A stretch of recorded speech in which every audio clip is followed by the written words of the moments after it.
I grew up loving and watching ESPN at any moment I could, and they will always be the worldwide leader in sports. So many things I look back on and say, I remember this. I love it. I wish ESPN was still like this. Hey, who knows, maybe in 20 years I'll miss this era of ESPN we're currently living in. I doubt it, but regardless, I want to highlight what I miss about the network, especially SportsNation, SportsCenter, and some other things. So stay tuned, relax, and be ready to take a trip down memory lane. Like I said, ESPN is known as the worldwide leader of sports. When you want to watch something sports related, most people think of ESPN and what it's brought to us over the many years. ESPN I love and admire. I still find myself watching First Take occasionally, still watching SportsCenter, and watching sporting events that are still broadcasted on the network.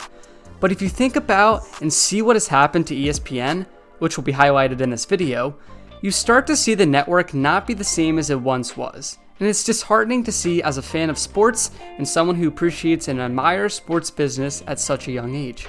So with that, I present to you the golden era of ESPN. I want to tell the story from mainly my perspective, as I believe most sports fans can relate to how I feel towards the network, but I will throw in some other things I very much believe have to be discussed, not solely to discredit or want to bring down the network, but to simply show why I miss a lot of the things about the network. Let's flash back to 2012. Everything is great. I look forward to turning on SportsCenter and SportsNation, being my 10-year-old self. 2012 was a very hectic year for this network, and one of the many reasons was because of what happened with SportsNation. So since 2009, Michelle Beadle and Colin Cowherd, two very noticeable figures you're probably all aware of, hosted SportsNation and did a very good job of doing so. Ask anyone you know who ranges from the age of 16 to 25, and they will tell you how great that era of SportsNation was. I personally would do many things to get back to that point, and I don't think too many would disagree.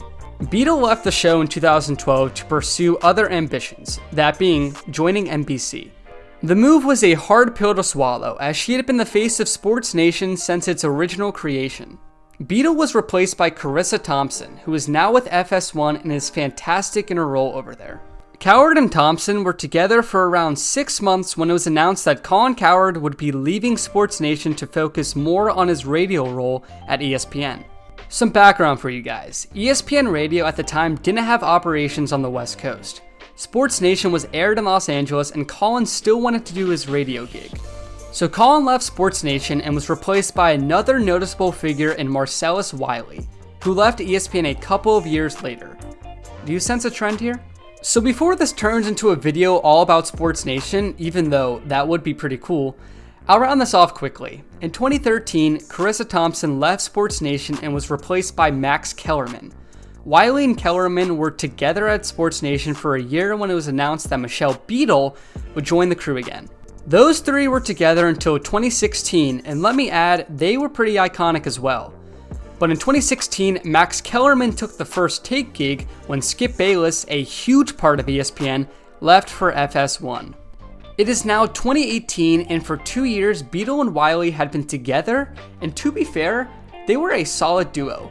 Many people think of them when they think of SportsNation as a whole.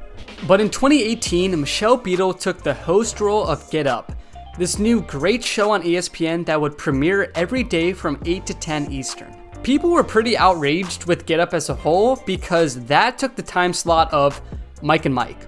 That's for a whole different video though. Anyway, Beadle was replaced by Carrie Champion. I apologize if this is confusing. Stay with me, this will hopefully all make sense later. Champion and Wiley were together for 5 months. What a long time. But in all seriousness, Wiley left SportsNation for FS1. And that basically ended SportsNation as we know it. But it was just announced today while writing the script that SportsNation will be returning, but on ESPN+. While it's great to see SportsNation again, I wish it was on cable TV, not ESPN+. So you may ask, is this video just to showcase what happened with SportsNation? Technically yes, but it's to highlight how many TV personalities have been a part of that show, and a part of the network. It's been loads of fun seeing the different people be a part of the show, and I really hope that this new cast of Ashley Brewer, Taylor Twellman, and Trevor Scales do a very good job. I certainly think they will. SportsNation was the type of show that allowed the viewers to be part of it at home. All the fun and crazy stuff the show presented us with was awesome. It's a big part of my childhood. So SportsNation was great, but what also I miss is SportsCenter. Obviously it still premieres and it goes on now, but you miss many things about the show. You also miss the old SportsCenter theme. Let me show you what I'm talking about. Coming home from school and seeing the banner on the left with the upcoming topics they will talk about, seeing the old banner at the bottom of the screen, the anchors, seeing Stuart Scott and many others pop up on my screen was awesome to see, and it was a true sign that I was living during the golden age of ESPN. Here's what it had to say on Reddit. I'm not saying I agree with this, but it's interesting to see what other people have to say about SportsCenter and what they miss about the show.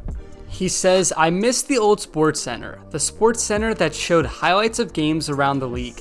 Now, all we get is 5 plays of baseball, if we're lucky, 2 dunks, and the final 5 seconds of the big NBA and college basketball games, NHL playoff games, mid-season on lucky days, and the NFL games of the controversial players. If you ask me, ESPN should rename the program to By the Numbers, because all the shows anymore is analysis. I watch SportsCenter to catch the highlights of the games I miss, not hear about what a player said and why he should be fined $25K. I'll tell you what though, there is nothing better than Top 10. There is still nothing better on SportsCenter. Who remembers when the butt fumble was number 1 for not top 10 for like 30 straight weeks? It's been a wild ride at ESPN. Many changes have occurred and I miss seeing the faces we all once saw at this network.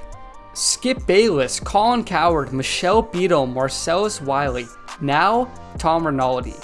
The people to go through ESPN have been brilliant, but there's still so many bright people at ESPN. With that being said though, I miss a lot about the network. SportsNation, the show as a whole, and the iconic people that went through the show. SportsCenter, the old banner, the anchors. You miss it and you really realize that you were living in the golden era of ESPN. With that being said though, thank you guys for watching and make sure to leave a like down below and subscribe to ASC if you're not.